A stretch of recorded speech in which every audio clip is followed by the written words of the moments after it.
pour nos médecins, c'est très bien de réussir les examens. L'idéal serait de garder les informations apprises sur le long terme afin de faciliter notre pratique clinique. Dans cette vidéo, tu vas découvrir la stratégie qui va te permettre non seulement de réussir brillamment tes examens, mais aussi garder les informations apprises sur le long terme. Si tu veux découvrir cette stratégie, je t'invite à rester avec moi jusqu'à la fin de la vidéo. Merci d'avoir cliqué sur cette vidéo. Bienvenue sur la chaîne YouTube Dr Sidimé. Si tu es nouveau sur cette chaîne, je m'appelle Sidimé et je suis en dernière année de formation en médecine générale. Sur cette chaîne, tu vas découvrir des conseils et astuces qui vont te permettre de réussir brillamment tes études. J'aurai le plaisir de partager avec toi les cours et cas cliniques qui vont vraiment t'intéresser. Alors, si tu es passionné de la médecine et que tu veux te préparer au mieux pour ta carrière, je t'invite à t'abonner à cette chaîne et à activer la cloche de notification. Mais avant de rentrer dans le vif du sujet, j'aimerais remercier une personne qui m'a très marqué ces derniers temps par sa gentillesse et son humanité. Si vous regardez cette vidéo, merci à vous, Madame Khadija. Alors, la technique dont je vais te parler dans cette vidéo s'appelle la récupération espacée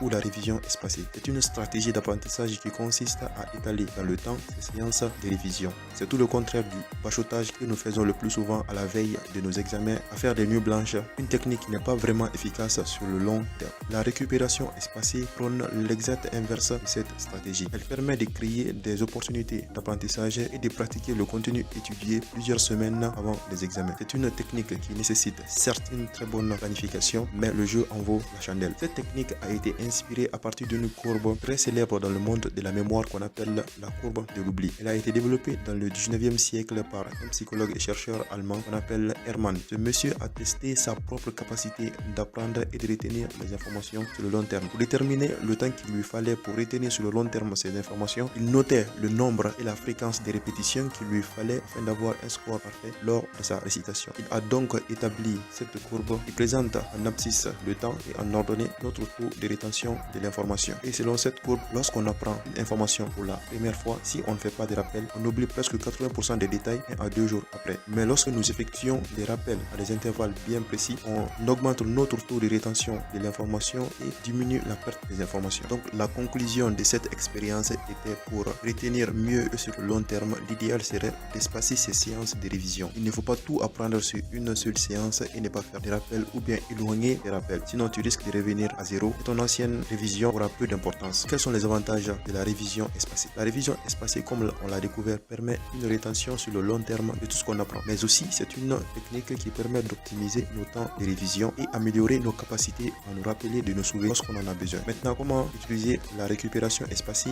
ou la révision espacée? Il y a une méthode très célèbre qu'on appelle la méthode de J, qui est une forme d'apprentissage par récupération espacée. Cette technique consiste en quoi? Lorsque nous apprenons une information pour la première fois, ce jour est nommé J0. Et cette information doit être revue à J plus 1, J plus 7, J plus 14, J plus 30. Et on peut également ajouter J plus 60. Ces intervalles de révision progressivement espacés permettent à notre cerveau de bien consolider les informations et de les transférer de la mémoire à court terme vers la mémoire à long terme. Donc, garde ces informations pour le long terme et pour nos médecins, ce qui sera idéal pour faciliter notre pratique. Un exemple d'application de cette méthode, si tu apprends 2 ou 3 cours par jour, après avoir appris ces cours, il faut les revoir le lendemain rapidement avant d'apprendre de nouveaux cours, ou tu les revois très rapidement après avoir vu les cours du jour prochain. Et n'oublie pas de planifier la révision de ces cours J plus 7, J plus 14 et J plus 30. C'est une technique qui demande un peu plus de discipline, mais elle est vraiment efficace pour retenir tes informations et réussir brillamment tes examens et te préparer pour ta carrière. Mais il y a aussi des applications payantes comme Anki qui utilisent des algorithmes qui vont te permettre de faire cette révision espacée en fonction de la difficulté d'apprentissage des informations. On peut aussi citer des flashcards,